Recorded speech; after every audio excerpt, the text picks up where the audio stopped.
प्रणिपात दोस्तों, मैं ऋषभ खंताल आप सभी का स्वागत करता हूं बेसिक विद खंताल में। आज हमारे साथ हैं डॉक्टर शुभम पटेल, जो कि 2016 नीट बैच से क्वालिफाइड हैं।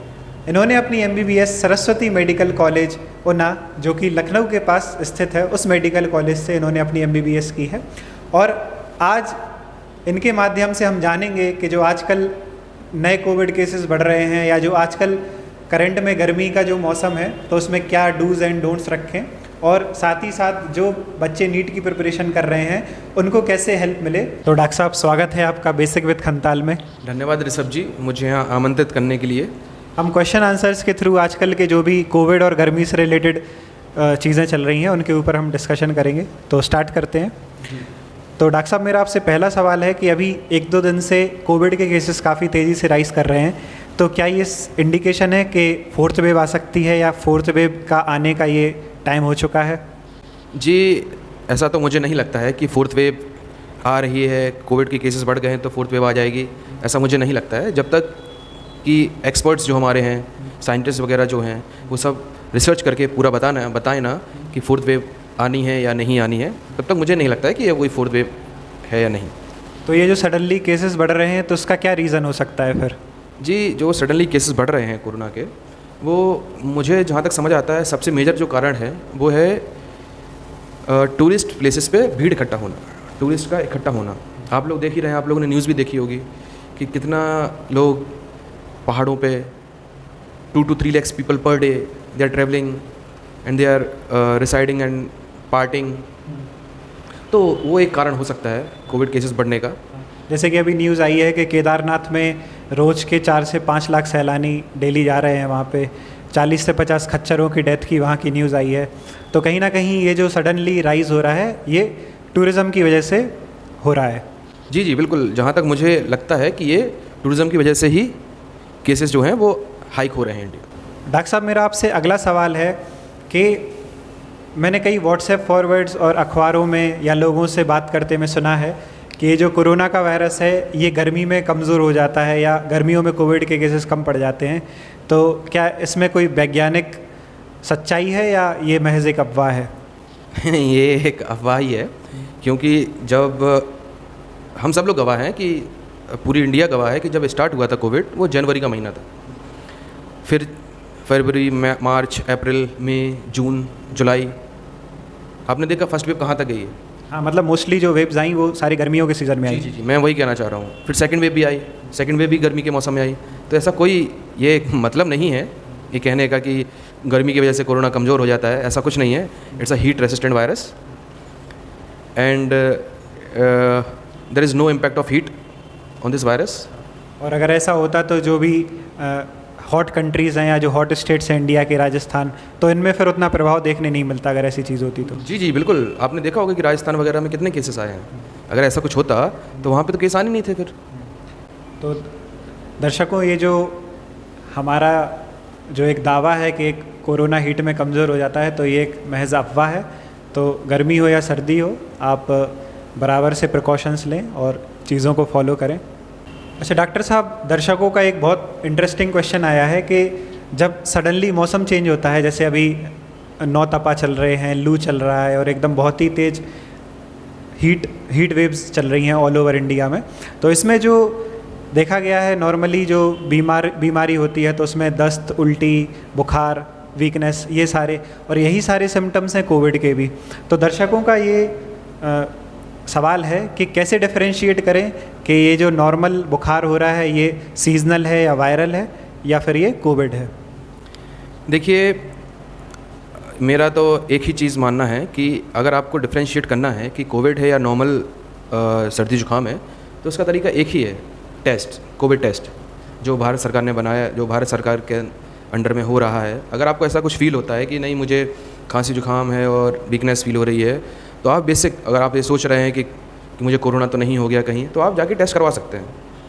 टेस्ट नेगेटिव आया, इट्स गुड कि आपको नहीं है कोविड, आपको बस सीजनल चेंज है।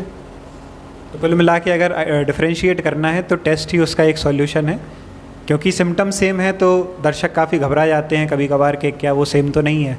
नहीं जी, ऐसा कुछ नहीं है। आप टेस्ट ही करवाइए, टेस्ट के अलावा और कोई डिफरेंशिएट करने का तरीका नहीं है। क्योंकि वायरस के भी वही सिम्टम्स होते हैं और मौसम चेंज होने के भी वही सिम्टम होते हैं। मौसम चेंज में सर्दी, खांसी, जुकाम, दस्त लगना आम बात है। बट एंड वायरस का जब वायरस इन्फेक्शन होता है तब उस टाइम भी पर भी बुखार, खांसी, जुकाम, weakness, diarrhoea, these are the symptoms. So you can't differentiate on by seeing or by only just basis of symptoms. You have to go for a test, a COVID test. तो अगर आपको differentiate करना है तो Covid test कराएं, वही एक only solution है। तो डॉक्टर साहब, मेरा इसी से अगला सवाल है कि आपने देखा होगा कि गर्मी का सीज़न कितना बढ़ गया है, हीट वेव चल रही है, लू चल रही है। तो दर्शकों का ये पूछना है कि ऐसे मौसम में क्या डेली एक्टिविटी रखें, शेड्यूल रखें कि जिससे ऐसे मौसम में अपने आप को हेल्दी रख सकें। देखिए, ऐसे मौसम में सबसे पहले आप सुबह जल्दी उठने की कोशिश करें, उसके बाद फिर हल्का फुल्का एक्सरसाइज करें और हो सके तो मेडिटेशन भी करें। उसके बाद फिर जब आप ब्रेकफास्ट वगैरह करें तो उसमें आप फ्रूट्स खाएं, सीजनल फ्रूट्स जो चल रहे हैं, हाई फाइबर फ्रूट्स खाएं, जैसे लीची, मैंगो। एंड उसके बाद फिर आप नींबू पानी वगैरह ले सकते हैं, नारियल पानी वगैरह पी सकते हैं। और फिर उसके बाद फिर लंच, जब आप लंच करें तो लंच में भी आप ज़्यादा मत खाएं, हल्का फुल्का खाएं, जिससे कि आपका जो बॉडी है वो ठीक रहे, फिट रहे। और हो सके तो जितना ज़्यादा वाटर इंटेक कर सकें उतना ज़्यादा वाटर इंटेक कीजिए। तो इसका मतलब सॉलिड फूड्स से ज़्यादा हम लिक्विड डाइट पे ज़्यादा फोकस करें। जी, लिक्विड डाइट पे ज़्यादा फोकस करें। और डॉक्टर साहब, देखा गया है कि एसी कमरे से बाहर निकलने से काफ़ी वो हो जाता है, तो उस चीज़ को कैसे वो किया जाए? जी, ये बहुत कॉमन सी चीज़ है कि आप ठंड से एकदम से धूप में चले जाएंगे या ठंड से एकदम से गर्मी में आ जाएंगे तो कहना है कि सर्द गर्म हो जाता है। तो उससे बचने के लिए आप अपना एसी ऑफ करें, उसके बाद 5-10 मिनट कमरे में रहें। उसके बाद फिर जब आपका बॉडी टेम्परेचर थोड़ा एडजस्ट हो जाए, एकदम से धूप में ना जाएं, धीमे धीमे आप जब नॉर्मल आपका बॉडी टेम्परेचर हो जाए बाहर के हिसाब से, उसके बाद फिर आप जाएं। और अगर ज़रूरी नहीं है तो घर से बिल्कुल बाहर मत निकलें जब तक बहुत ज़रूरी काम नहीं है। तो डॉक्टर साहब, ये तो हो गई कोविड और गर्मी के सीज़न की बातें। अब हमारे बहुत सारे सब्सक्राइबर्स हैं जो कि स्टूडेंट हैं और वो नीट एग्ज़ाम की प्रिपरेशन कर रहे हैं। तो आपके हिसाब से नीट एग्ज़ाम की कैसे प्रिपरेशन की जाए? देखिए, नीट जो है वो जब हम लोगों ने दिया था नीट का पेपर, तब उस टाइम इतना ज़्यादा कंपटीशन नहीं था। बट मैं आजकल देखता हूँ कि 19-19 लाख बच्चे फॉर्म भर रहे हैं, बट सीट्स इतनी ज़्यादा है नहीं। सीट्स 80-90,000। हमारे टाइम पे जब मैंने दिया था तो अराउंड 5 या 6 लाख स्टूडेंट्स ने फॉर्म भरा था, बट सीट्स भी ठीक ठाक थी, 40,000 अराउंड। बट अभी सीट्स 90,000 है, बट एप्लीकेंट्स जो हैं वो 19 lakhs हो गए हैं। तो आप देख सकते हैं कितना कंपटीशन बढ़ गया है, कितना रेशियो डिफरेंशिएट हो गया है स्टूडेंट्स में और स्टूडेंट का और सीट का। तो इतने हाई कॉम्पिटिटिव एनवायरनमेंट में एक बच्चा अपनी प्रिपरेशन को कैसे पिच करे कि वो एक अच्छा मेडिकल कॉलेज पा सके? देखिए, जो नीट की प्रिपरेशन है वो it's all depends on practice.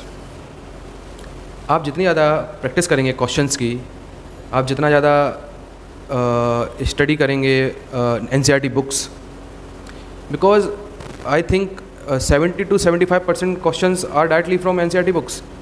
Like we talk about biology, botany and zoology, both. Yeah, 80 to 90% questions are directly from NCERT. And we should not ignore chemistry and physics NCERTs. They are equally important.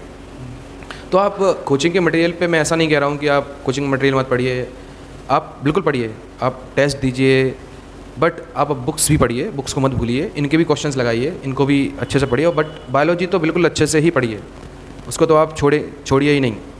और बाकी chemistry physics तो coaching जो है आपके, वो वहाँ जहाँ जो लोग कोचिंग कर रहे हैं वो अपने टेस्ट वगैरह देते रहें और जो कोचिंग का मटेरियल है उनमें क्वेश्चंस होते हैं वो प्रैक्टिस करते रहें। But main game is all about questions and how you manage your time of 3 hours and 180 questions. तो जैसे आपने प्रैक्टिस की बात थी, तो प्रैक्टिस 2 टाइप की प्रैक्टिस होती है। एक होती है प्रीवियस ईयर क्वेश्चन और एक होते हैं जो कोचिंग या बहुत सारी वेबसाइट्स हैं वो मॉडल टेस्ट पेपर अपने कुछ देते हैं कि एक्सपेक्टेड मॉक टेस्ट हैं। तो प्रीवियस ईयर पेपर और मॉडल टेस्ट पेपर में कितना एम्फेसाइज करें कि कितना टाइम डेडिकेट करना चाहिए स्टूडेंट्स को? जी, मेरे हिसाब से प्रीवियस क्वेश्चन, अभी इस सिनेरियो में previous questions equally important as current questions और current coaching material questions. Because अभी इस टाइम क्या है कि कंपटीशन बहुत ज़्यादा हाई हो गया है। आप देख रहे हैं कि फुल में फुल बच्चे मार्क्स ला रहे हैं, 720 आउट ऑफ 720। जब हम लोगों ने पेपर दिया था तो हम लोगों के टाइम पे 80-90% is topper, but now 100% is topper. तो आप देख रहे हैं कंपटीशन कितना ज़्यादा हो गया है। तो आपको प्रीवियस के साथ साथ आपको करंट क्वेश्चंस भी करने हैं, और जितना आप प्रैक्टिस करेंगे क्वेश्चंस का उतना आप बेहतर परफॉर्म करेंगे, उतना ज़्यादा आप क्वेश्चंस की वैरायटी समझ पाएंगे। जितना आप वैरायटी के क्वेश्चंस करेंगे उस हिसाब से आप समझ पाएंगे कि मैंने क्या क्या छोड़ा है, क्या नहीं छोड़ा है। तो मेरे हिसाब से क्वेश्चंस प्रीवियस वाले equally important and current also equally important. तो जैसा कि इन्होंने बताया है कि दोनों टाइप के क्वेश्चंस इंपॉर्टेंट हैं। एक क्वेश्चन और आता है टाइम मैनेजमेंट का, कि 720 मार्क्स का पेपर होता है और उसमें 3 सब्जेक्ट होते हैं, physics, chemistry, maths, physics, chemistry, biology, जिसमें बायोलॉजी 360 मार्क्स की और बाकी 360 मार्क्स की फिज़िक्स और केमिस्ट्री। तो प्रिपरेशन जब कर रहे हो तो प्रिपरेशन टाइम में एक एस्पिरेंट जितना भी टाइम देता है तो उसमें कितना टाइम डिस्ट्रीब्यूट करे कि वो फिज़िक्स, केमिस्ट्री को दे और बायोलॉजी को दे? देखिए, अभी के सिनेरियो में ऐसा है कि आपको तीनों सब्जेक्ट्स पे इक्वली फोकस करना पड़ेगा, क्योंकि अगर आपको कॉलेज चाहिए तो आपको कम से कम जो आपके मार्क्स होने चाहिए वो 580, 570, 580 मार्क्स होने चाहिए।